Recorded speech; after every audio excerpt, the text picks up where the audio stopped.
Donc la région Guadeloupe m'a demandé d'intervenir sur un sujet en quoi les savoirs ancestraux est à la croisée des chemins avec les enjeux d'avenir. Ce qu'il faut savoir, c'est que nous, on est des êtres vivants sur cette planète Terre, et les êtres vivants de cette planète Terre oublient une chose, c'est que je ne connais aucun animal qui ne puisse pas directement sa nourriture et des éléments pour se soigner de la nature. Je ne connais aucun. Les oiseaux, ils viennent, ils mangent des mangues, ils mangent des fruits, du nectar, etc. Nous, Guadeloupéens, on importe 80% de notre alimentation, qui est transformée et fabriquée par l'homme. Ce n'est pas directement tiré de la nature. En plus, 100% de nos médicaments aussi sont importés. Et la plupart de ces médicaments sont fabriqués à partir du pétrole. Et nous, à Phytobocase, on a fait des recherches. Et je vais insister particulièrement sur l'importance de la médecine traditionnelle qu'on a tendance à négliger et penser que c'est seulement les spécialités pharmaceutiques qui peuvent résoudre des problèmes. Et je suis très heureux, et je vais annoncer, et je l'ai annoncé de façon solennelle, donc à la région Guadeloupe, que notre laboratoire Phytobocase vient de faire une découverte mondiale. Nous avons découvert dans une des plantes de notre pharmacopée des molécules qu'on appelle des flavonoïdes et des sesquiterpenactones qui est capable d'inhiber la réplication de tous les virus ARN. Et dans ces virus ARN, vous avez ce qu'on appelle des maladies dites émergentes. Donc vous avez la grippe, la dengue, et notre Covid-19 aussi fait partie, le chikungunya, fait partie aussi de ces virus ARN. Alors comment nous avons fait en fait pour faire cette découverte? C'est que tous les chercheurs au niveau mondial se sont intéressés uniquement aux vaccins. Et il faut savoir que les vaccins en fait vont nous donner la possibilité d'avoir ce qu'on appelle une immunité dite adaptative, acquise. C'est-à-dire qu'on va vous injecter une partie du virus ARN qui code pour une protéine de surface qui est le spike S, et notre système de défense de l'organisme va lutter contre cette protéine de surface. Nous, on ne s'est pas intéressé du tout au virus. Nous, on s'est intéressé à la cellule hôte.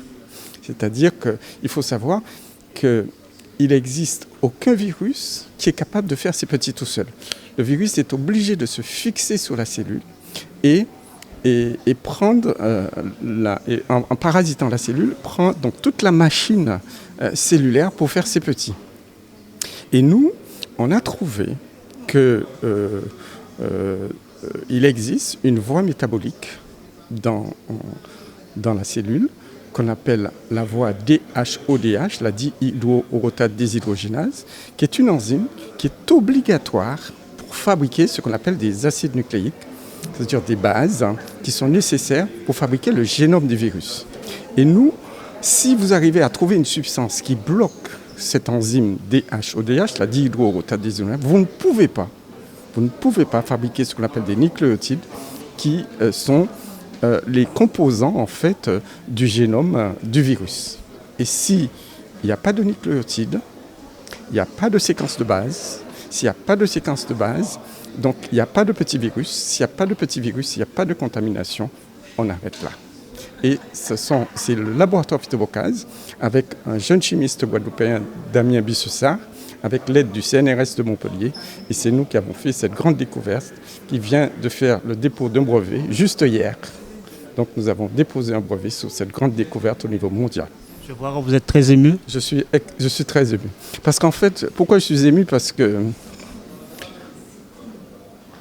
très ému. Parce que je pense à mes ancêtres qui ont souffert et qui nous ont laissé ce savoir. Et on a tendance à le dénigrer. Et c'est peut-être le savoir de mes ancêtres qui ont beaucoup souffert et qui nous a permis de faire cette découverte. C'est pourquoi je pense à eux et je leur dis merci. C'est une découverte qui va mettre encore la Guadeloupe en avant. Plus. Parce qu'aujourd'hui, tous les chercheurs sont en train de chercher comment on va faire pour contrecarrer ce Covid. Et nous, on ne s'est pas intéressé à l'immunité adaptative avec les vaccins, on s'est intéressé à ce qu'on appelle l'immunité innée. L'immunité innée, en fait, c'est une barrière. Vous voyez, quand je mets un masque, ça, c'est une immunité innée. Ça. Et quand vous bloquez une voie métabolique, où le virus est obligé de passer par là pour fabriquer ces petits, c'est comme si on a mis un masque dans la cellule. Et c'est ça que nous avons réussi à faire avec des petits moyens. C'est nous qui avons financé cette recherche. Et je suis très fier d'être guadeloupéen et je suis très fier aussi de ce jeune chercheur qui est parti et qui travaillait à la NASA. Et j'ai dit, non Damien, tu ne pars pas, tu restes avec nous en Guadeloupe parce qu'on a un challenge à relever. Et il a relevé ce challenge et j'en suis très très très fier. Et aujourd'hui, la planète devra compter sur la Guadeloupe.